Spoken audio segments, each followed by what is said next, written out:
Pemirsa TV One yang dirahmati Allah, kembali lagi bersama kami di Rumah Mama Dede. Baik, silakan siapa yang mau bertanya kepada Mama Dede? Silakan Bu. Berdiri, ya. Iya.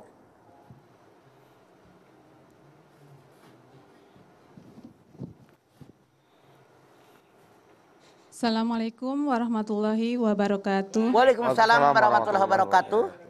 Saya dengan Ampi dari Majelis Taklim Salsabila, Medland Menteng. Halo nih Ma. Ada apa Ampi? Yang saya tanyakan Ma, bagaimana sih kalau kita kadang-kadang suka diajak teman, padahal kita mau berangkat ngaji atau apa gitu, melakukan ibadah yang lainnya. Gimana sih caranya untuk menolak secara halus gitu Ma? Terima kasih. Assalamualaikum warahmatullahi wabarakatuh. Waalaikumsalam warahmatullahi wabarakatuh. Ngaji diajak ke mall lah gitu. Kita ini wajib hukumnya punya pendirian. Jangan terombang-ambing terbawa arus orang yang nggak karuan. Saya di agenda harus ngaji jam sekian di sini. Walaupun ada sesuatu yang mengajak dan lebih menguntungkan, misalnya diajak makan-makan. Kalau ikut ke mall dibeliin baju, misalnya, kan menguntungkan Ampi. Iya. Tapi karena saya mau ngaji, saya harus ngaji. Maaf, saya harus ngaji. Jadi wajib punya pendirian, jangan mencela-mencela. Karena yang namanya iman itu harus mantap dalam dada kita. Harus istiqomah.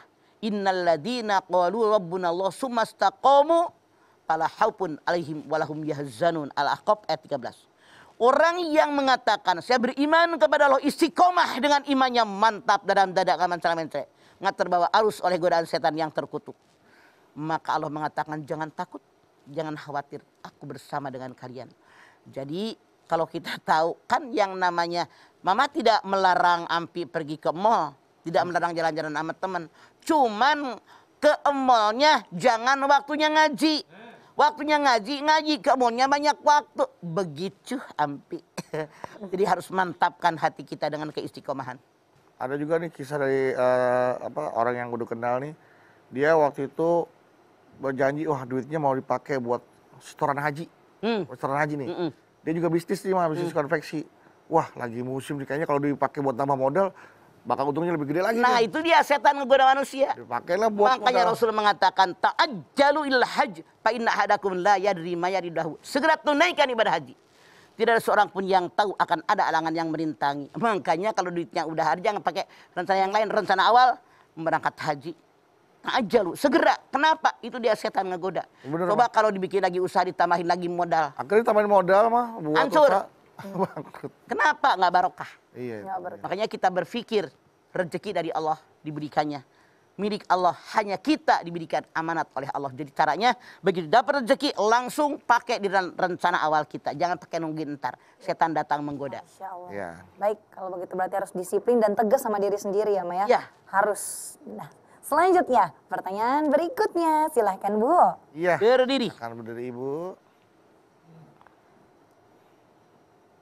Assalamualaikum warahmatullahi wabarakatuh. Waalaikumsalam warahmatullahi wabarakatuh. Nama saya Rika dari Majelis Taklim Salsabila Medland Menteng. Oke Rika. Halo Rika. ya Ma. Ada apa Rika? Mau bacain puisi apa Bu? Saya mau, ini kan anak saya masih kecil. Kenapa sih selalu kalau disuruh sholat selalu bilang jenuh, sedangkan saya sudah mengajarkan dia. Saya tanya, usia berapa anak saya masih kecil Rika?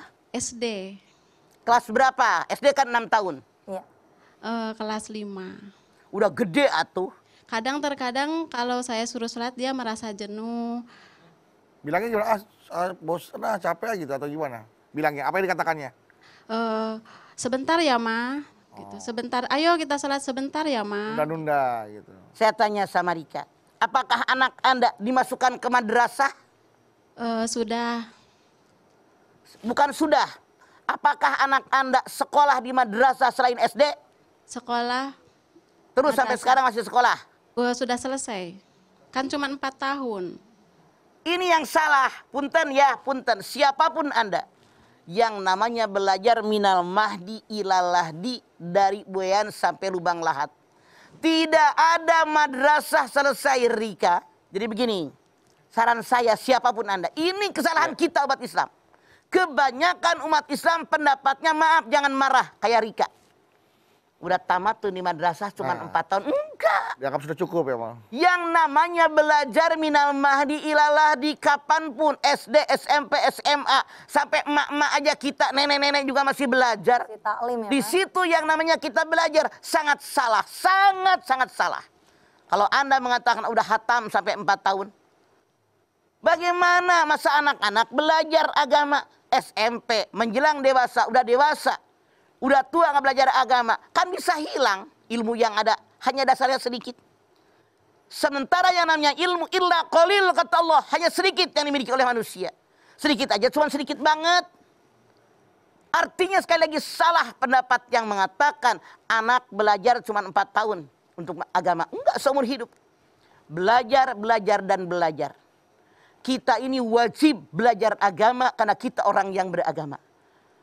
Kesalahan kita ini, SD 4 tahun cuma belajar agama. Kelas 5, kelas 6 nggak belajar agama lagi. Bagaimana makin benar anak kita, makin nggak karuanan. Ya Allah. SD ini lingkupnya kecil. SMP makin luas. SMA makin luas, apalagi kuliah temennya dari luar Jawa, dari luar kota dan seterusnya makin banyak. Pergaulan makin banyak. Makanya kalau tidak ada dasar agama yang benar, anak akan tergerus dengan lingkungan. Hati-hati. Ini yang merusak. Jangan Anda anggap gampang. Makanya saya aneh. Udah hatam 4 tahun, aneh buat saya. Berarti artinya bukan sekolahnya 2 ya, Maya. Artinya ada tambahan pelajaran agama lagi lah gitu ya, Bang. Betul. Kalau zaman mamah dulu di SD sekolah, di madrasah sekolah. Sekarang banyak yang sekolah IT. Di sekolah belajar agama langsung sekaligus. Sekolah makan siang di sekolah, sembahyang lohor di sekolah, sembahyang asar di sekolah, baru pulang 4:30. Itu yang lebih bermakna. Anak didik di sekolahan sekaligus didik agama oleh guru-guru mereka. Kita tinggal mensupport bagaimana sekolah di sekolah-sekolah mereka ini. Jadi ibu punya kewajiban. Wa'mur ahlaka bisolati wastabir 'alaiha. Perintahkan keluarga kalian untuk sholat dan sabar mengajak sholat. Kenapa sabar, Bu? Kalau ngajakin ke mall gampang lah susah. Gampang. Jalan-jalan, ngajakin jalan-jalan gampang susah. Ngajakin makan-makan gampang susah. Ngajakin sholat. Makanya Rasul mengajarkan sebagai seorang muslim, anak 5 tahun, 7 tahun suruh sholat, 10 tahun baru sholat, harus dipukul saking wajib-wajibnya sholat. Sekali lagi, saya sarankan siapapun Anda yang punya anak, yuk ajarkan agama kepada anak kita. Jangan ada putusnya sampai datang kematian. Kewajiban kita, tanggung jawab kita. Kalau kita mengatakan udah hatam cuma 4 tahun, maka kalau anak masuk neraka, kita pun terbawa akan tidak maksimal mendidik anak-anak kita. Hu anfusakum wa ahlikum naro. Ya. Oke, Ibu bagaimana? Ada niatan untuk menambah lagi jam belajar agamanya kepada anak yang sudah lulus 4 tahun?